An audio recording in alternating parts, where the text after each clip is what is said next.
Okay. Welcome to the City of Eureka Springs BOZA and Planning Commission meeting for August 13th at 6 p.m. and we are in the auditorium. Susan Harmon is not here. If she calls in and gets on Zoom, then I'll turn over the meeting control to her. I'm Ferguson Stewart. I'm the Vice Chair of the Planning Commission. First thing on the agenda, first we need to approve the agenda. Can I get a motion to approve the current agenda? Motion to approve. Second. Can I make one adjustment? Okay, Sorry. go ahead. I was hoping to have a B&B code draft to present. We did not receive that before the meeting. If we could postpone that discussion. Is that item number 2? Yes. Okay, so we'll cancel item number 2. All right, anything else? Okay, hearing nothing? No. Okay, just go ahead, sir. On the B&B code updates, are we still, can I move to discuss something I have concerned about that, or is that completely off the agenda? Oh, sure. Yeah, if you want to leave it on for discussion, we can do that. Yeah. That's all. Okay. Thank you. All right, okay. Anybody else? Okay, if not, we have a motion. So I need somebody to amend the motion to approve the amended agenda. We're going to change it from well, I guess we'll just keep it the way it is then. Okay. So the amended, okay. So we're fine the way we are. So if we can just go a vote. Anybody for the approval agenda? Approve. Yes. Okay. Any against? Okay. The motion passed. The first order on the agenda will be a public hearing, a zoning variance application for 106 Jordan Street. The owner, applicant Beaver, the variance request the minimum setback requirements for new construction in C2C commercial zone. Is there anyone that wants to speak at the public hearing? Okay, come forward. And make sure you get close enough to the microphone so we can hear you. Yes. Can you hear me? Yes. My name is Christy Kendrick, and I live at 116 Jordan Drive, which is right across the vacant lot from the subject property, 6 Jordan. And I think we have an unprecedented situation here because every single property owner on Jordan Drive has opposed this variance in writing. It is our feeling that the setback variance sets a very bad precedent. There's already a setback violation on the property where they built a shed too close to the side property line. We don't know from the application what the use of the shed is going to be. Why does it have open sides? I believe you as a commission should question what this use is because the use could require additional parking. If it's storage, the code requires that there be screening, not open sides. If it's off-street parking, it requires a landscaping buffer. And you have no idea what effect this is going to have on vehicular and pedestrian traffic and cars possibly idling on the street right next to the building because the building is going to be right on the street. We also feel that there's no hardship here to back up this request for a variance. This has resulted from the applicant's own actions of starting work without a permit. There are other places on this property where they could put such a shed. It could be running along the motel building that runs across the back, or that would be perpendicular to the street rather than parallel to the street, or it could be put further back on the property. The property is certainly large enough for that. So I have also written a letter. I believe you have copies of that. I believe it's also going to be read into the record. Additionally, I gave you an aerial of Jordan Drive with all of the owners lined up there. And right behind that is a list of the owners of property on Jordan Drive and 3 oppositions, written oppositions, and I believe Kyle Palmer has more. Well, thank you. Thank very you. much. And then I do have some to be read into public comments also. Okay, great. Is there anyone else that is here that wants to speak on this request, this hearing? It's my property. Come on, if you want to speak, you got 3 minutes. You don't know what I have to say, but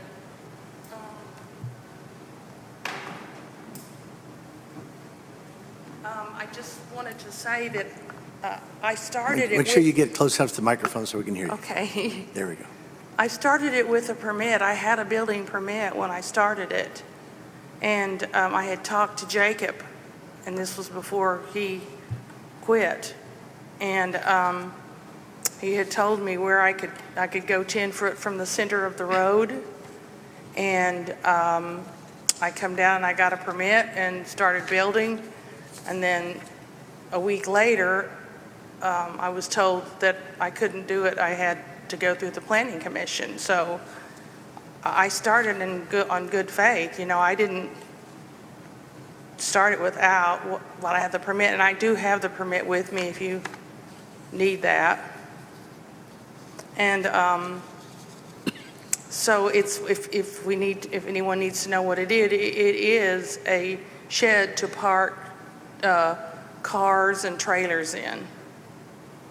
That's all. And then it's got 1 unit for whatever we need to put in there, you know, that it will be enclosed. The sides of it will be enclosed.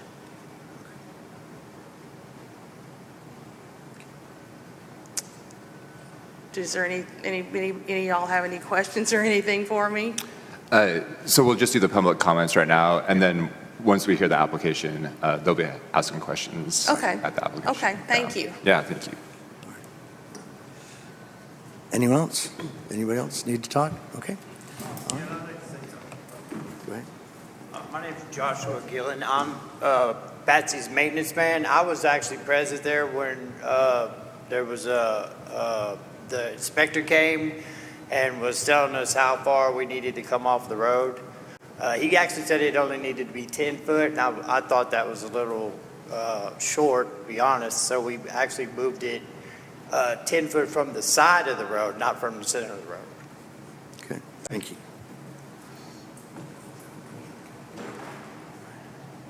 Okay, if there's no other comments, Kyle, you had something to read? Thank you.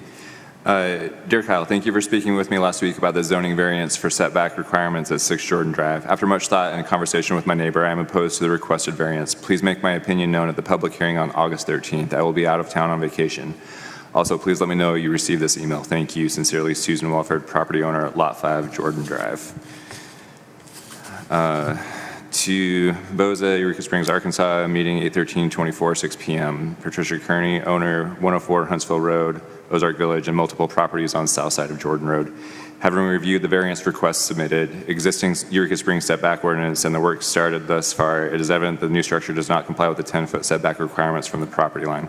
Therefore, I am opposed to the zone variance located at 106 Jordan Road. Respectfully submitted, Patricia D. Kearney. Planning Commission, City of Eureka Springs, Arkansas, regarding variance for 6 Jordan Drive, Eureka Springs, Arkansas. Ladies and gentlemen, I reside and work as an attorney at 116 Jordan Drive, the closest neighbor to the proposed building across the vacant lot. I am in opposition to a zoning variance at the above referenced address for the proposed building for setback requirements and other requirements not cited in the application, but violations of which are cited below for the following reasons. Jordan Drive, as a practical matter, is very narrow at that point. The opposite side of the street consists of bushes and trees encroaching on the street. The street itself in that location is covered in mud. See attached photographs 1 through 3. Number 2, the setback requirements for the property provide that improvements be set back to the average setback of the neighborhood within the block. The remainder of the block's buildings are already set back sufficiently further than where the greenhouse situated on 6 Jordan currently is located. See attached photographs 4 through 8. The proposed building would be in front of that greenhouse located right on the street. To permit the proposed building on 6 Jordan would establish a precedent, perhaps encouraging building on the vacant lot between 6 Jordan and my house, 116 Jordan. To be allowed to be built right on Jordan Drive. That would change the nature of the neighborhood, which, though it is zoned commercial, is generally residential in nature, though consisting in part of lodging. See attached photographs 5 through 8. Number 3, the applicant's property already includes a large building which was erected over a long weekend, apparently without a building permit and apparently situated right on the property line with a vacant lot, not 8 feet from the line as shown on the submitted plan. See attached photographs 9 through 11. This violated the setback requirement of 15 feet. Another building on the lot violating the setback requirements is inconsistent with the nature of the neighborhood. Number 4, the proposed building is to have open size. The intended and existing use of each existing and proposed building on the lot is supposed to be provided. Section 11.12.040B3D and 14.090B2B of the City Code. The applicant has simply indicated the use of the proposed building is as a shed, which is a description of the architectural nature of the building, not of its use, and not indicated the use of the existing buildings in the lot. In any case, all commercial businesses which provide outdoor storage for vehicles and other equipment must screen along such storage areas with an 8-foot opaque wood, masonry, or metal screening fence. Section 1408.030 conditions applying to specific uses, M of the City Code. A, if the purpose of the building is storage, my concern is that it will be nothing more than a dump. The property has already been littered with old building materials and furniture, which can be found on the side of the building adjacent to the vacant lot, and with trash surrounding its dumpster. See attached photographs 9 through 18. I can imagine the items pouring out of that building onto the street. Since the proposed building is right on the street, even if items were contained within the confines of the building would be quite unsightly, much like a dump covered by a roof. According to Section 1408.010 District C2C Commercial District A purpose, the groupings in the zone should be attractive. The storage or processing of used machinery, building materials, appliances, or plumbing fixtures shall be screened by a solid wall or privacy fence at least 6 feet high. Section 1408.030 conditions applying to specific use and of the City Code. Transferring items to and from vehicles in the proposed shed would necessitate vehicle parking on a very narrow street. Section 11.12040B3C of the City Code requires that size arrangements, number of parking stalls, movement of vehicles, and ingress and egress drives for all off-street parking and loading facilities be provided to the building inspector. See also 1408.090B2, A4, and 5. This has not been done. If the purpose of the building is as a carport, having it right on the street would entail vehicles pulling out of the building right onto the street without a line of sight of the street, which is dangerous. Note that the vehicles cannot pull out onto the property since a greenhouse is located on that side of the shed. Again, no plan for the movement of vehicles and ingress and egress drives for off-street parking has not been provided. In violation of sections 11.12040B3C and 1408.090B2, A4, and 5, the arrangement size and number of parking stalls has not been provided in violation of 1408.09B2, A4. Such an arrangement would also violate landscaping requirements. Each off-street parking area which is adjacent to a public right-of-way shall be separated from such a by a landscape strip not less than 5 feet in width, section 1408.062A. If the purpose of the building is instead that of a pavilion, having the building right on the street where people will be wandering in the street is also dangerous. There currently is no distance between the rear part of the hotel and the street, and guests and employees often wander in the street at that point. See photograph 19. If more guests and employees are encouraged to go to the proposed building for storage, recreation, or parking, those guests and employees of necessity will be walking in the street. According to section 1408.010 District C2C Commercial District A purpose, the groupings in the zone should be arranged with every consideration for driving safety and sufficient parking. Whatever the intended use, it may also dictate additional parking spaces under section 1408.060. Though this building should not be built at all, if it must be built, it would be more appropriately constructed perpendicular to the street and parallel to the rear part of the hotel or at the rear of the property. See photograph 20. I strongly encourage the Planning Commission to deny the variance. Section 1408.100D1 provides a variance or waiver from the literal provision of this chapter should not be granted unless written application has been made demonstrating A, literal enforcement of the provisions of this chapter will result in undue or unnecessary hardship. B, special circumstances exist which are unique to the property in question and which do not apply to other properties in the same district. C, the special circumstances do not result from the actions of the applicant. This application was a result of a stop permit order resulting from the applicant starting work without a building permit. D, literal enforcement would deprive the applicant of rights commonly enjoyed by other properties in the same district. E, granting the waiver or variance will be within the spirit and intent of this chapter and not against public interest. Thank you for your consideration. Sincerely, Christine Hendrick. Please note our opposition to the proposed setback variance at 106 Jordan Drive for the reasons set forth in the letter from Christy Kendrick. Thank you for your consideration. Glenna Booth, Larry Williams, 104 Jordan Drive property owners. We oppose the proposed variance application for 106 Jordan Drive, Eureka Springs, Arkansas, for setback requirements for the reasons cited in Christy Kendrick's letter to the Planning Commission. Cindy C. Smith, Cheryl Garrett, 102 Jordan. We oppose the proposed variance application for 106 Jordan Drive, Eureka Springs, for setback requirements for the reasons cited in Christine Kendrick's letter to the Planning Commission. Denise Gallia, David Gallia, 105 Jordan Drive. Thank you, Kyle. All right. If there's no other information on the hearing, we're going to close the public hearing and move on to the roll call and Pledge of Allegiance. So if I can get Tom, if I can get you to do a roll call. Ann Sallee, Here. Mike Welch, Here. Fergie Stewart. Here. I'm President Tom Buford, and Susan Hallman is absent with notice. And let's do the Pledge of Allegiance. I pledge allegiance to the flag of the United States of America and to the republic for which it stands, one nation, under God, indivisible, with liberty and justice for all. Okay, we will now move to the Board of Zoning Adjustment.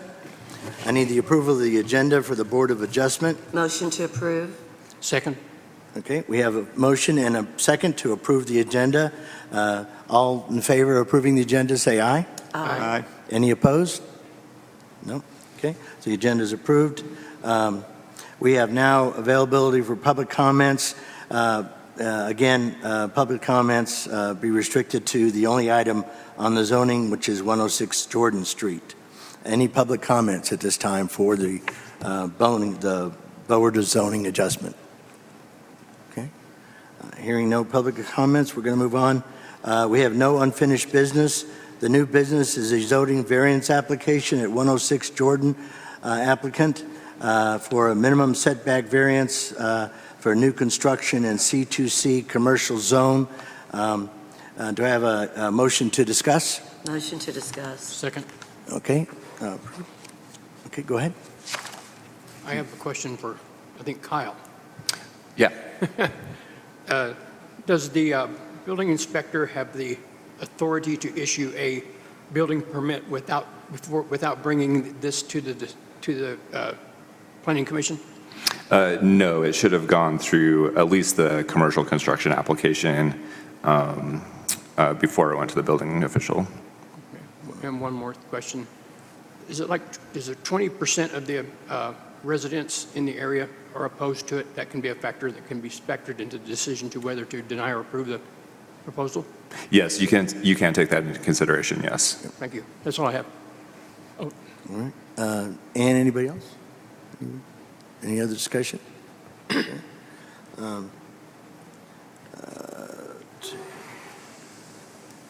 Do we have a motion to approve the commercial construction at 106 Jordan Street for the application to build a 14 by 60 foot shed? I'll make a motion to approve. Second. We have a motion and we have a second. All right, we've already had discussion, so we're gonna move to vote. All approve, say yes, Approve of what? of the application. I have questions. Okay, go ahead. There's discussion. Yeah, Go ahead. There was one for the zoning, that's the variance. That was my question. for Oh, that. sorry. Now, this is for Planning Commission. Right, I'm sorry. No, I jumped the wrong line. Yeah. This is for the zoning variance application. I'm sorry, I read the wrong line. This is to approve the zoning application the zoning variance application at 106 Jordan Street. So that's what we're voting on today. Okay, so anybody that is in approval for the applicants, approve the applicant's zoning variance? Any against? No. No. No. Okay. So I'm sorry if the applicant did not get approved. You have a chance to resubmit the application, or you can take it to City Council for review. All right. Okay. And I don't do I have, let's see. Kyle, do I have papers to sign over here? Do I have to, what do I do here? No. Okay. Well, yeah, actually. Yeah, I thought there was something. Okay. Is it? This one.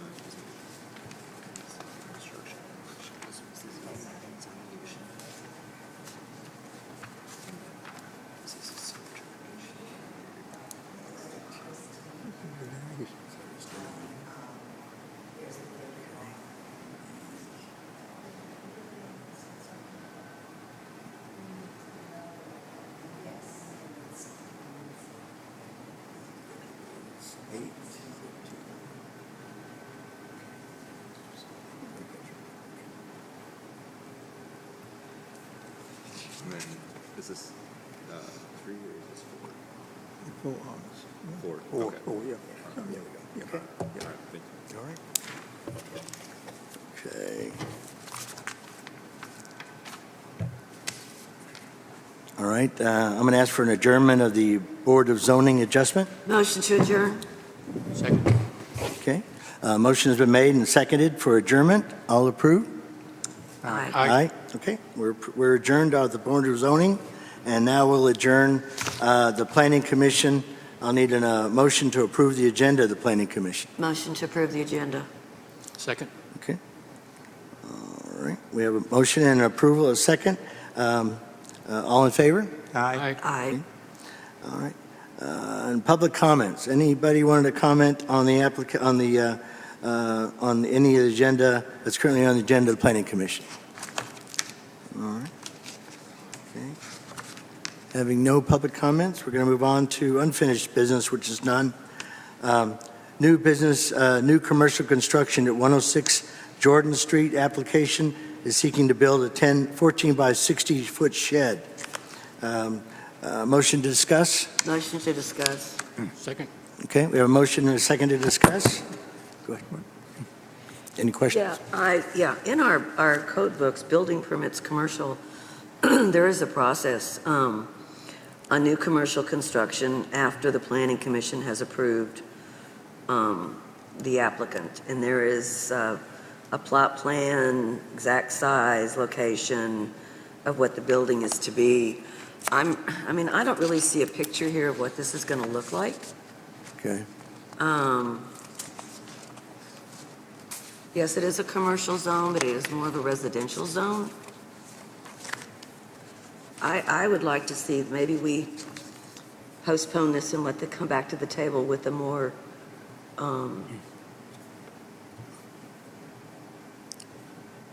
accurate description drawing of what they're going to do. Okay, so we've got a motion to table this application. Do I have a second? Well, I have a couple of questions that are Go ahead, go pertaining ahead. to it right now. If I Go could get the property owners to step up to the microphone, please.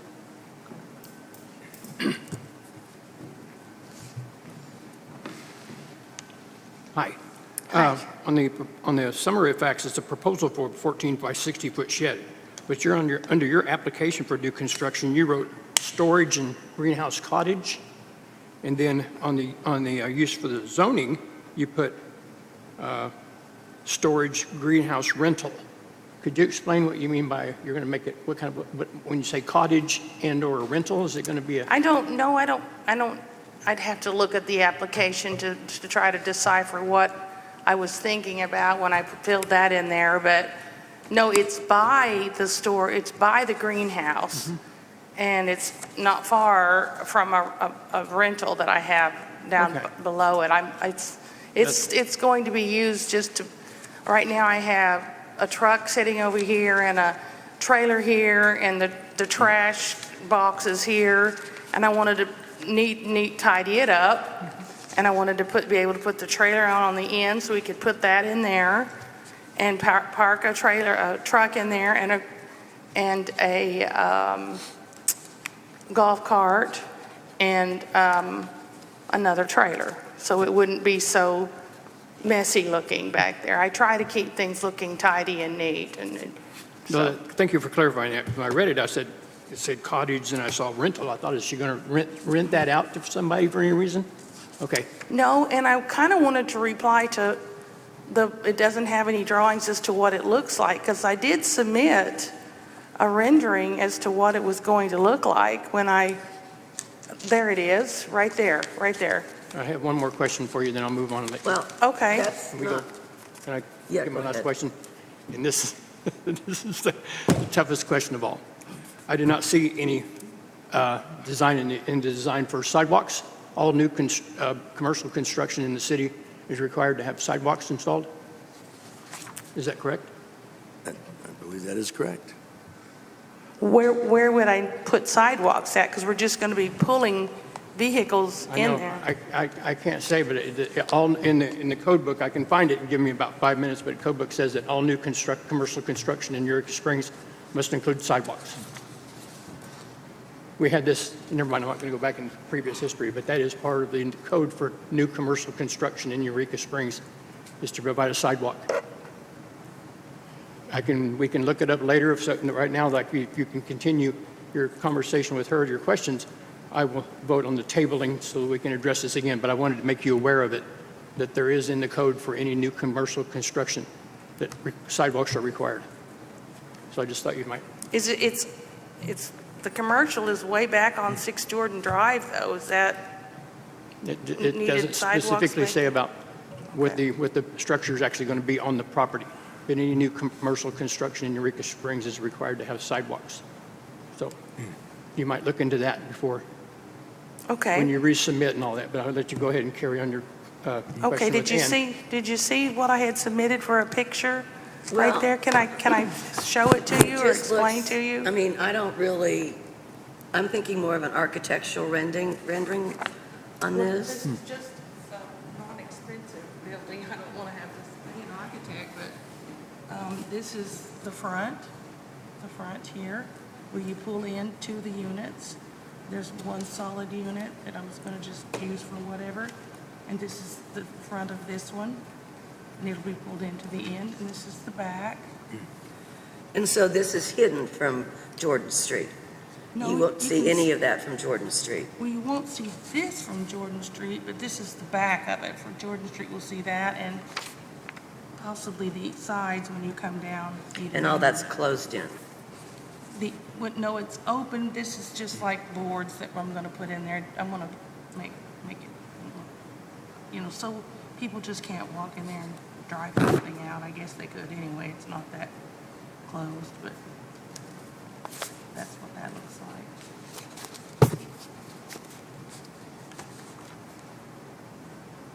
And they're like 12-foot openings. Each one's a 12-foot opening. This one's closed. Well,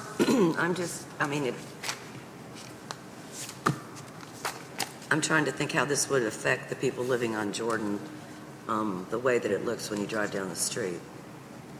I'm still going to make a motion that we postpone this till the next meeting, so that she can go Right. through the application. Yeah. I second that.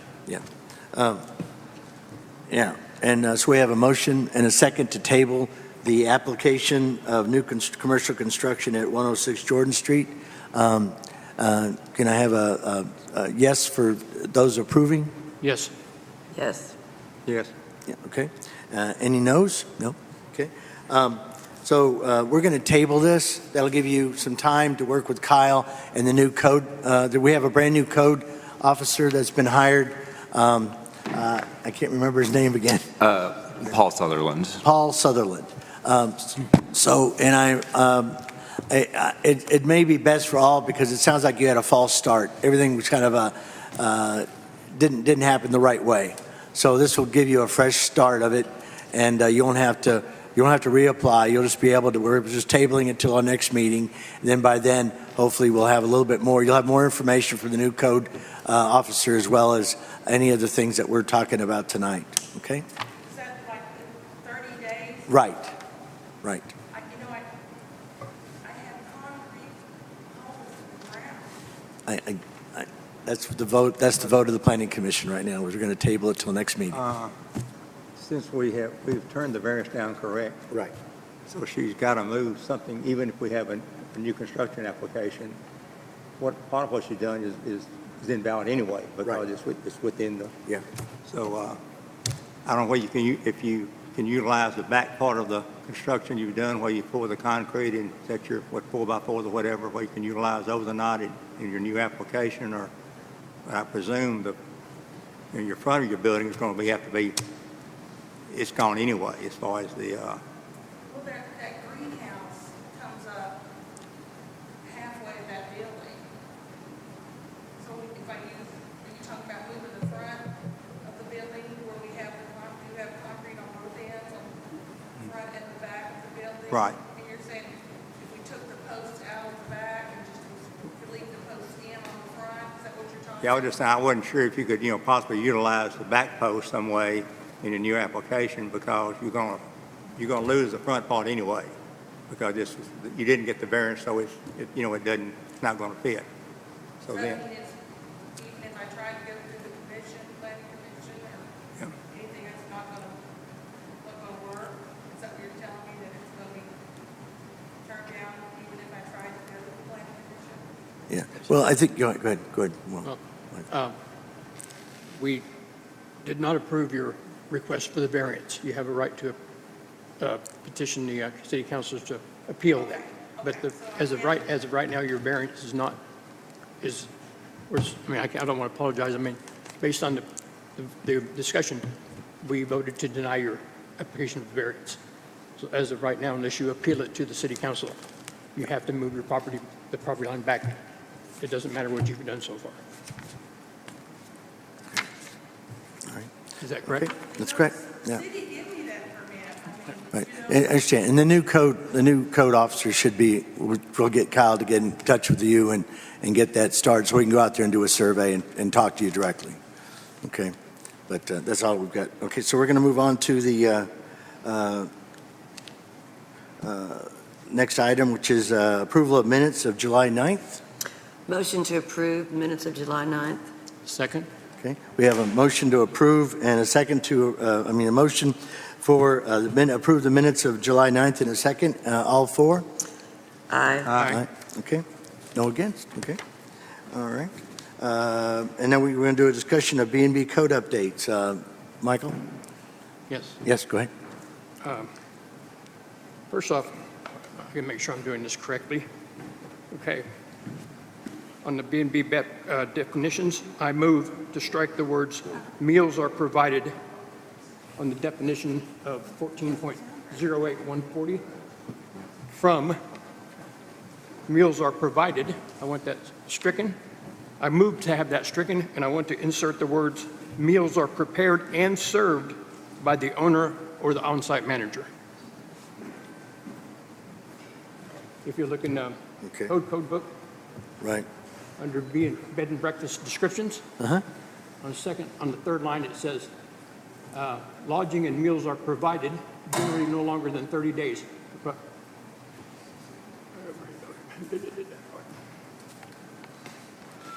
Oh, yeah, it says, lodging and meals are provided.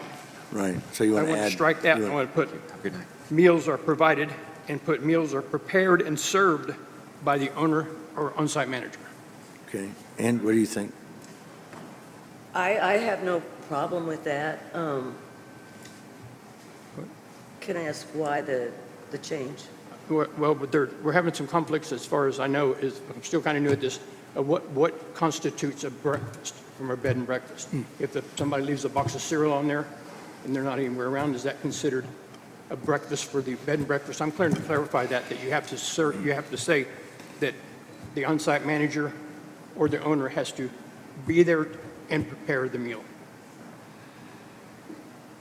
I'm not saying that you're wrong, but I I mean, will it's just- tell you, this has been on the table since the first meeting that I was on. That's what I heard last time. We were trying to clarify what And that means. it came up whether or not we dictate to people what they serve. Is it a hot breakfast? Is it a cold breakfast?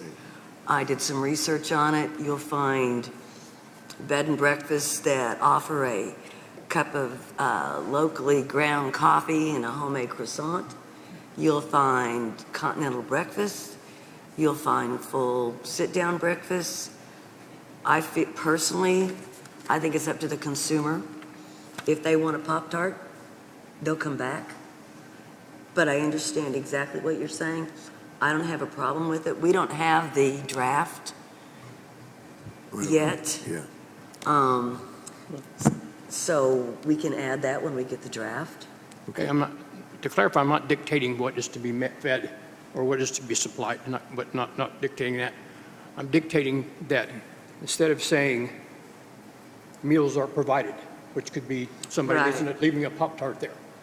And if that's the case, then an Airbnb could leave a Pop-Tart on something on morning and That's call true. themselves Airbnb. But if you strike those words, meals are just provided, and inserted the words into the definition of a bed and breakfast, that the meals are prepared and served by the owner or on-site manager. You're saying that that the owner needs to be there when they're serving, which the traditional bed and breakfast is, where the owner is there to provide the meals. This is just, and if we can discuss it and vote and you guys shoot me down, but I moved to have that done.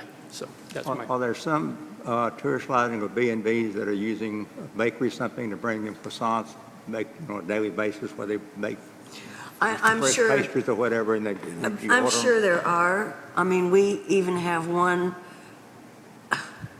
that brings food from a different residence, and I'm not sure that's kosher because it sleeps more than 10. And per state guidelines, if it sleeps more than 10, you have to have a commercial kitchen inspected by the health department. and then, So, I mean, it's- and even with that, if the owner or on-site manager goes and gets a custom-made dinner breakfast because they can't prepare it, as long as they're there to serve it, to justify that it is actually a bed and breakfast and not just an Airbnb. That's my clarification.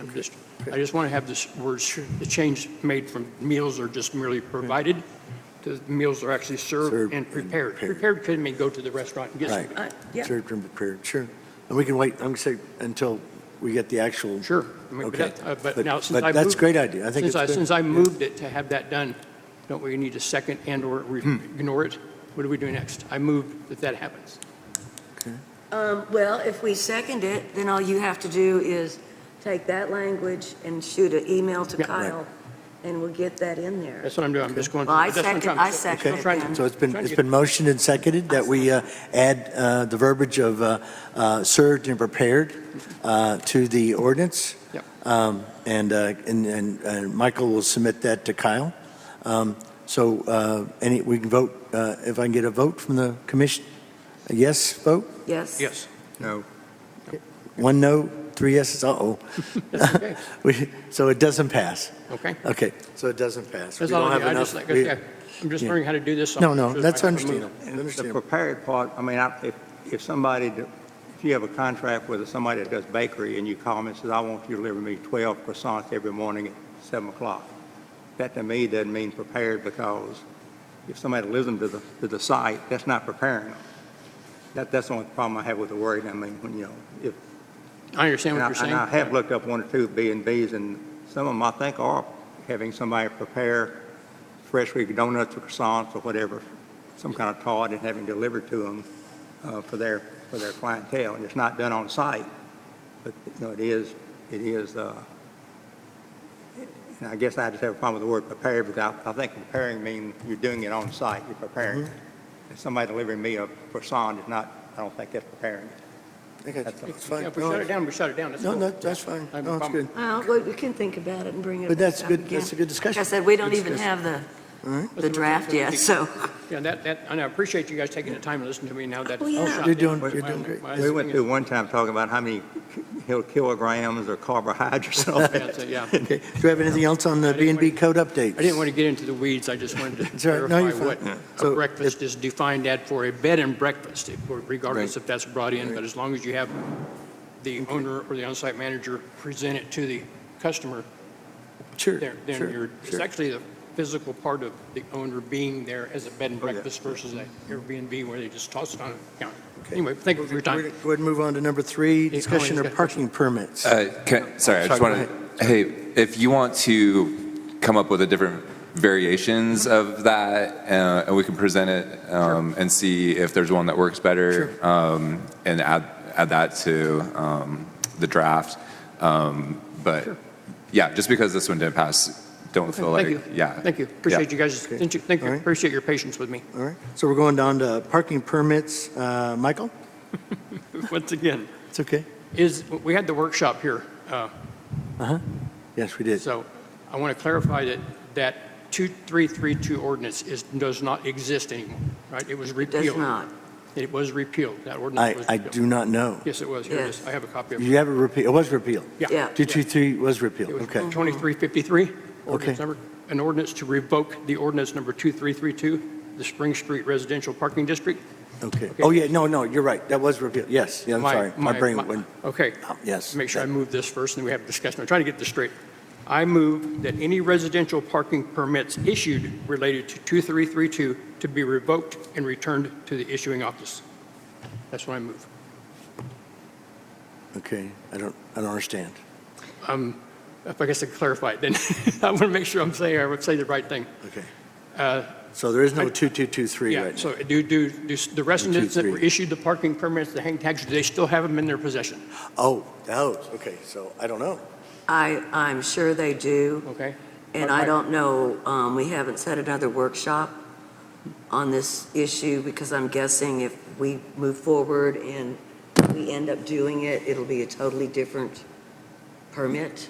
Right, number on it. And that's yeah. what my move is, to have those permits that are issued under Return. this ordinance that was revoked, which is, they're null and void right now, but I Right. just don't want to have Right, a neighbor, You're one right. of the residents put the hanging tag in their yeah. car and have the neighbor across the street Yeah. say, hey, they're using their tags. Kyle, how would we get those back? I just, whoever issued them, have them return, just send a message out, say to return them to the person that issued them, because they are not valid. Yeah, so we could definitely do the visitor tags, our hanging tags. The resident tags we did are stickers that they put on their bumper. Breakaway stickers, so if you peel them off, they'll come off in pieces. Let me do some checking and see how we might do that. I'll check with Forrest, Okay, that's a good one. the city attorney. Because I was just, after the workshop, I was trying to, this is the only loose end that I see. Oh, you're right, no, 2, 3, exactly right, I hadn't thought about I that. just don't That's right. think, I don't know. Perfect. We got to reclaim the. Because the correct, yeah. conflict between those two neighbors, one across the street, You're right, I don't want the other one to say, I have, I there's get there's my handicap sticker. So anyway, Yeah. that was my move, to have those returned to the office that was issued yeah. to them. And I don't know, do we need a motion though for that, or is that just an administrative function? That's just an administrative function. Yeah, it's just administrative function. Okay. So it should just be, ask Kyle to get them, retrain them, because there's no more ordinance, so. Yeah, I'll look at that and I can get you guys an update on Okay. what That's all I Forrest have. says. Thank you. All right. Number 4, area development plan, and this is going to be me. Annexation, I haven't made any more progress on annexation, but crypto, I did do some investigative work. I actually sent Kyle a copy of what Harrison, Arkansas had done, which was kind of interesting. First, in December, they revoked their prohibition on crypto mining, and then they issued a pending, it was still pending, ordinance to add a noise requirement that, in essence, prohibited mining operations, because the noise level it was created would be now prohibited by the noise ordinance. So what they did is they modified their noise ordinance would then encompass a potential crypto mining operation. So it wouldn't be able to be operating within their city limits.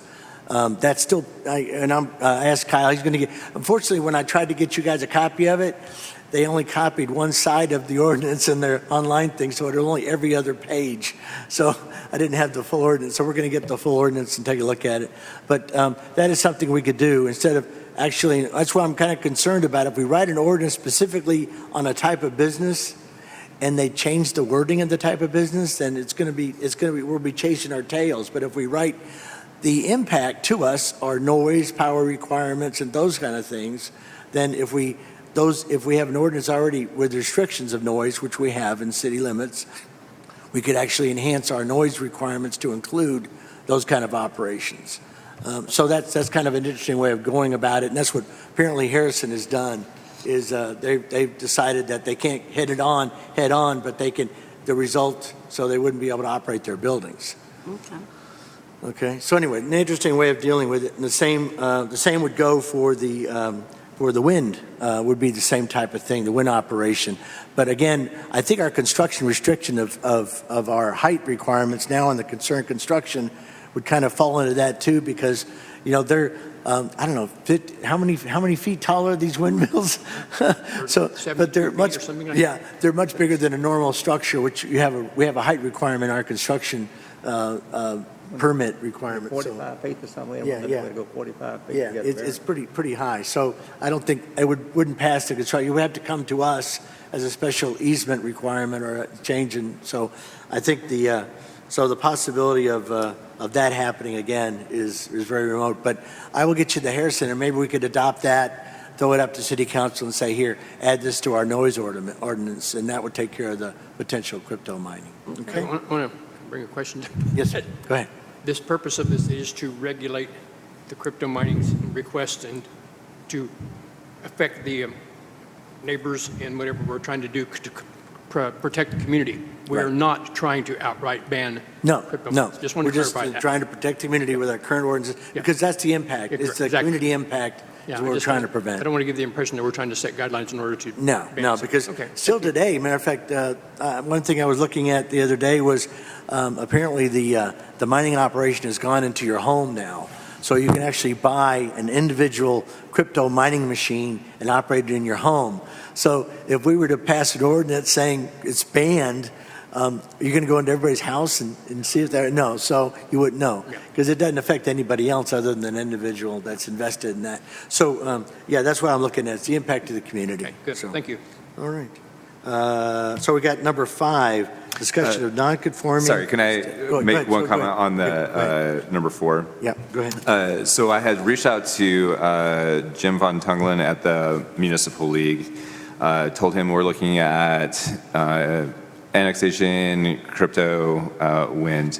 He recommended that the Planning Commission look at, it's called an area development plan, which gives communities the size of Eureka Springs the ability to take jurisdiction over up to a mile outside of city limits and be able to control that kind of development. He sent the 2 that I sent you. One is the project manual, Urban Planning for Arkansas Municipal Officials. Talks about area development plans. And then he also published an article in the new Municipal League magazine that they send out. I included it in your packet also, Facts and Fads. Talks about planning and area development plans. He is willing to come do a workshop if that's something that we're interested in doing.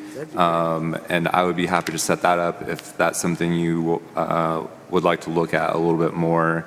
Like I said, the 3 things that were listed there, he says that's an excellent way to handle that as a planning commission. Good. Well, that'd be great. We'd love to have, I think everybody here is nodding, so I think a workshop with him would be great, and we'd even invite the city council. 'Cause Yeah, this is I think that would be great. Do another combined workshop. combined workshop, right? Just put it for, like I said, just what your subject matter, which you already said, which is perfect. Yeah. Do you want me to go ahead and schedule that with him, or? Well, let's go ahead and schedule, see what their schedule is. I know we're still Okay. waiting for the second edition for the parking permit stuff, because we saw the first one. Yes. And I saw some emails from the mayor on the Municipal League response, but we haven't seen another follow-up on, okay, now what, so. Yeah. Yeah, Yeah. Do you want me to set that up as well? sure. If Okay. if they're ready to do that, let's go ahead and keep that moving, because I want to keep that parking situation moving. If, I hate to see all that work we did for naught, so. I did find a diagram I'm surprised I found it on Google, that I printed out to bring to the next workshop. So you have a visual of what we've been talking about, where Yeah. this alternative parking would be. So I'll bring that to That's the great. workshop. That'd be great too. That'd be wonderful. Because it should be an open discussion. We should get a lot of inputs from everybody. 'Cause, I think we spent 60 hours on that project. Yeah, it was a lot of time invested. It was. compared It was to a now. lot of time. All right. Anything else? 4. Okay, so legally non-conforming status. Kyle? So the last page of your packet is a list of 5 properties. So they either fall under no CAPC taxes submitted, no business licenses obtained, or abandoned or unused for more than 180 days. The business licenses and CAPC taxes also at least 180 days.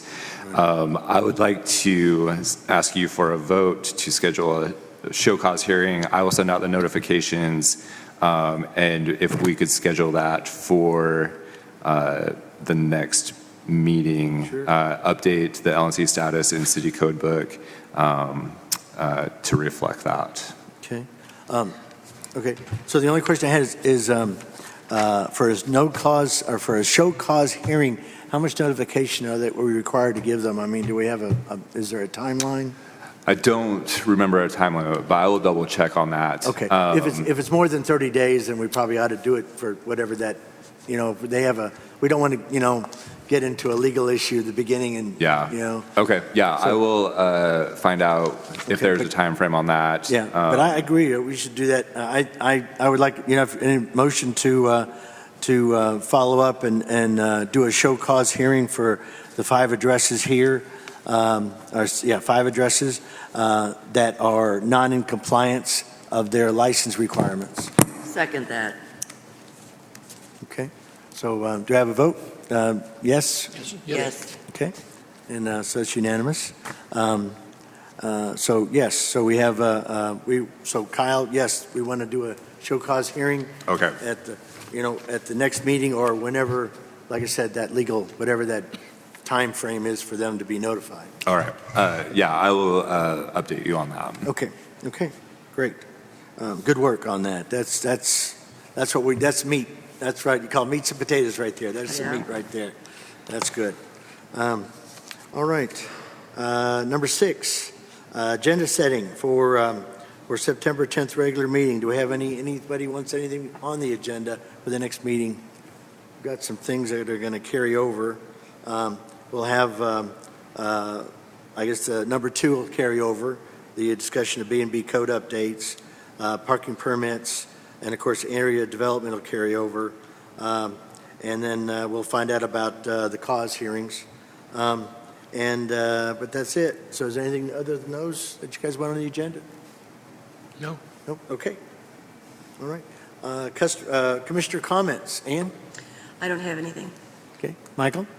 Does it have to be related to? Hey, whatever you want to do. I just want to speak my opposition to the petition going around to eliminate the CAPC. I've attended a couple of meetings and a couple of discussion groups, and like I said, I've been here 2 years and been visiting here. I bought a house 7 years ago, and we've been visiting for 15. And the 3 dynamics that really attracted me to this town, and all 3 of them are just as important, are the tourism, the business, and the residents. Mm-hmm. And I think that eliminating that tax for advertising, this is the different generation.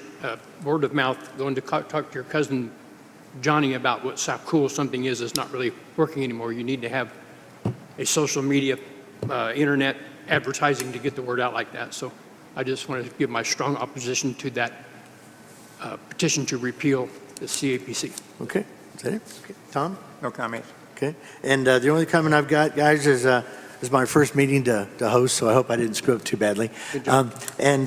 The other thing is, I went through town on Saturday, talked to a lot of tourists. Again, I agree with Michael here on the CAPC. I told the mayor when I joined a commission, I said, I'll be on any commission you need me except cemetery and CAPC. And I won't be on the cemetery because I'll be there soon enough, don't need to manage it.